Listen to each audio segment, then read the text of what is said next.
حالانکہ میں ایک بات اور بول دوں، ڈاکٹر ذاکر نائک صاحب جب سے انڈیا سے گئے ہیں، پہلے یہاں تھے، اہل حدیث علماء کے ساتھ رہتے تھے،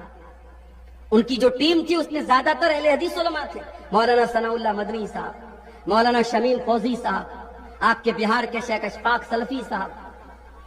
اور بہت سارے اہل حدیث علماء ان کی ٹیم میں شامل تھے۔ اس وقت ڈاکٹر ذاکر نائک کی جو سوچ تھی وہ الگ تھی، اور ابھی جو ان کی سوچ سامنے آ رہی ہے ان کے بیانات سے، وہ بہت الگ ہو چکی ہے۔ اب وہ اہل حدیثوں کو بھی ایک فرقہ کہتے ہیں،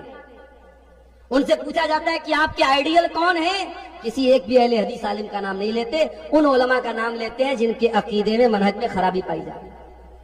اس لیے ہمارے وہ اہل حدیث نوجوان جو اب تک ڈاکٹر ذاکر نائک کو اہل حدیث سمجھتے تھے، مانتے تھے، وہ ہوشیار ہو جائیں۔ اب جب ڈاکٹر ذاکر نائک خود کو بھی اہل حدیث نہیں مانتے تو ہمیں یہ غلطی کرنے کی ضرورت نہیں ہے۔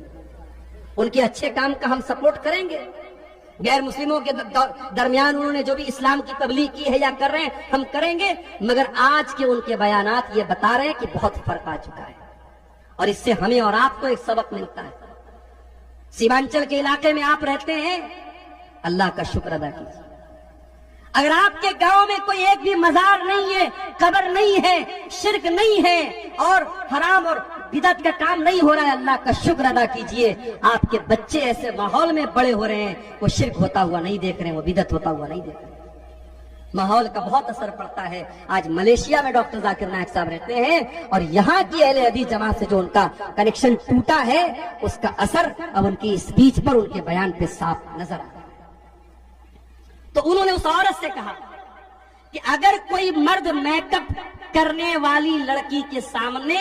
آدھا گھنٹہ بیٹھا ہے اور اس کو کوئی فرق نہیں پڑ رہا ہے تو اس مرد کو اپنا علاج کرنا چاہیے۔ اب صاحب ہمارے پڑوسی ملک کی جو میڈیا ہے اس میں بوال ہو گیا، ڈاکٹر ذاکر نائک تو بڑی گندی سوچ کے انسان ہیں اور انہوں نے ایسی بات کہہ دی، یہ ہے وہ ہے۔ حالانکہ انہوں نے جو بات کی 100% سچی بات ہے۔ اللہ تعالیٰ نے سسٹم ایسا بنایا ہے، لڑکی اگر بے پردہ ہے اور اس کے سامنے کوئی مرد ہے تو وہ مرد اس دور کا سب سے بڑا ولی بھی کیوں نہ ہو،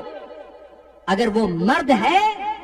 تو اس بے پردہ اور بے حیا لڑکی کو دیکھ کر اس کے دل میں فرق تو آئے گا، اس کے دل کے اندر ہیجان آئے گا۔ اور اسی لیے اللہ کے نبی صلی اللہ علیہ وسلم فرماتے ہیں کہ جب کوئی مرد کسی عورت کے ساتھ اکیلے میں ہوتا ہے تو تیسرا شیطان ہوتا ہے۔